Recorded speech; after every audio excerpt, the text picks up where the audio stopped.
friends and family. My name is Nurse Peggy, and I'm very, very happy to meet you. I'm the nurse that will be here every day in the health office for you.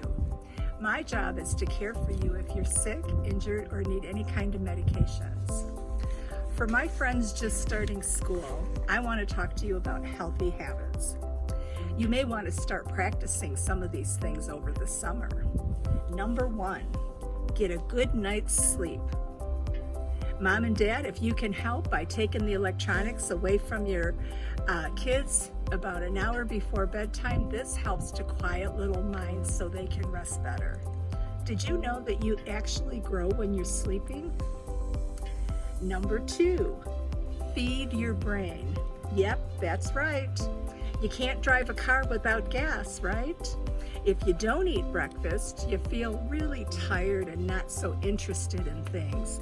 And Davis is such an amazing place where fun and learning happens everywhere. I wouldn't want you to miss one single minute of the fun.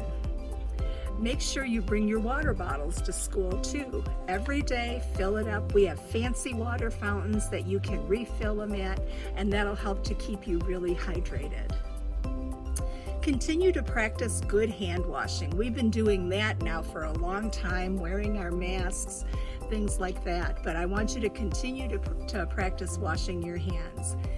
Put them under the water, get them wet, put the soap on while you're washing with the soap. Sing the ABCs. That'll tell you by the end of the song that you've been washing your hands for enough time to get all the germs off. Then rinse them off really good. Make sure you scrub like this so you get the under your nails clean too. And that's another thing. Try to keep your nails nice and clean because the dirt under your nails, there's lots of germies in there. And one last thing, now that you're kindergartners, I want you to practice not digging for those boogies, okay? Alrighty, a couple more things here. Practice making healthy choices for your snacks. Fruits and vegetables, nuts, they're great and they help you to boost your immune system. Anything that crunches makes your brain kind of pop and wake up a little bit. So just think about that when the next time you go and reach for a snack. Lastly, for healthy habits, I want you to practice brushing your teeth. Do that in the morning after breakfast, at least twice a day, and every evening before you go to bed. And most importantly, it's every evening before you go to bed because those germs will hang on to your teeth all night long, and we don't want that to happen. We want you to have the best oral hygiene that you can have.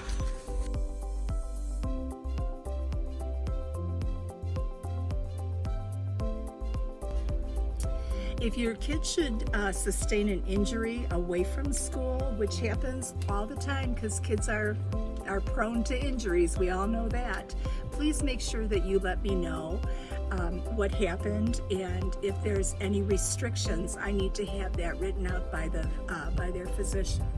So I'll need a note for restrictions during the first part of their injury, and then I'll also need a note clearing them so I know all restrictions are lifted and they're able to go back to PE.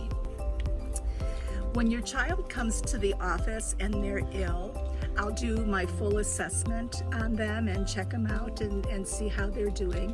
Then I'll give you a call for you to come and pick them up.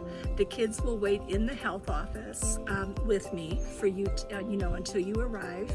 And at that time, I hope that you can be as prompt as possible in picking up your child. That would be very helpful. Some of the things that you should keep in mind when you keep your child home from school, if they have a temperature of 100 degrees or more, if they have a very persistent cough, if it's productive, if they have thick drainage, a lot of runny nose and thick drainage, and keep in mind that they'll be wearing masks most probably when they come back to school in the fall. So that just kind of complicates things with a runny nose. If they have sore eyes, if they're pink or red or scratchy, or if there's any drainage or crust in their eyes, that should be checked out. Or any unexplained rash, you should be able to, get that checked out. And if they have any kind of vomiting or diarrhea.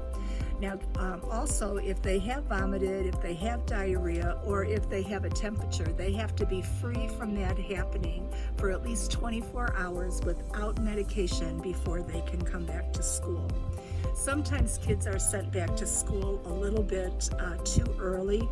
Then I will be calling you to come and pick up the kids to give them that extra time they need to get well.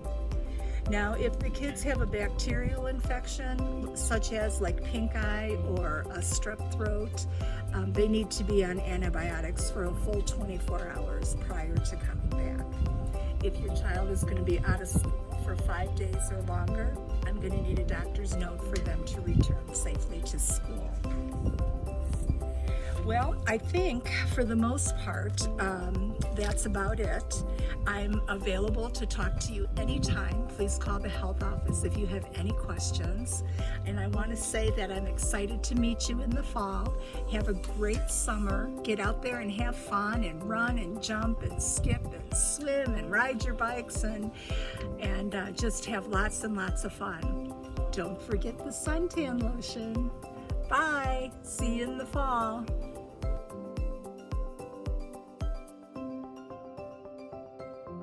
Welcome to all our new Davis kindergartners and families. We are so excited to have you with us in the fall. My name is Sherry Wisdom, and I am the certified nurse for Davis and Richmond. I am a registered nurse with some additional certification that allows me to assist on the special education team.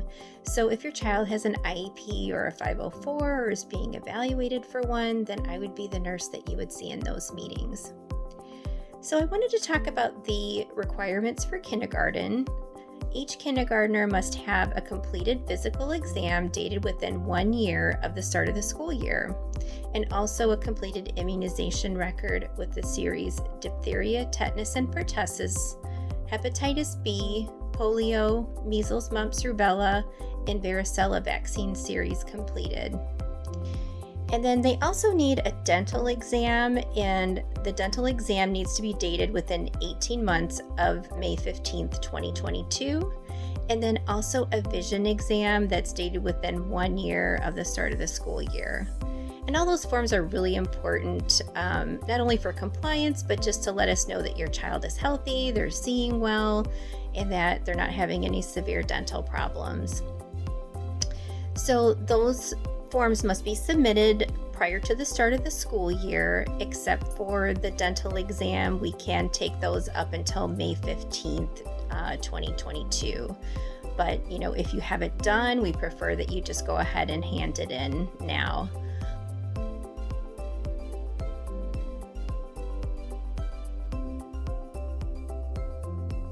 So for medication, some children do need medication for either asthma or rescue inhalers, or some children take medications for like ADHD. Those medications require forms. So we do have forms on the D303 website. So you can go to the St. Charles D303 website, go to Health Services, and then you will see all those forms there. So just a few things to remember about medications. Parents should not be sending medications with their child or in their backpack. That is the responsibility of the parent to transport those medications back and forth to school.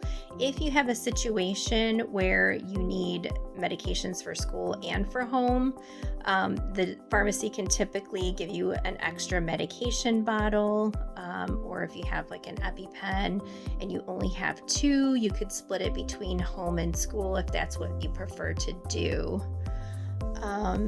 As far as medications that are expired, we cannot administer those at school. And physician orders are needed for all over-the-counter medications. We recommend that all students with life-threatening allergies have rescue medication in the health office. And then just to piggyback to talk about allergies, for food allergies, we do have different seating options available If your child, needs to have a different seating arrangement, please feel free to talk to us. Well, that's all I have for now. Thank you for taking the time to listen, and I hope you have a really fun and healthy summer, and we're looking forward to seeing you in the fall. Bye.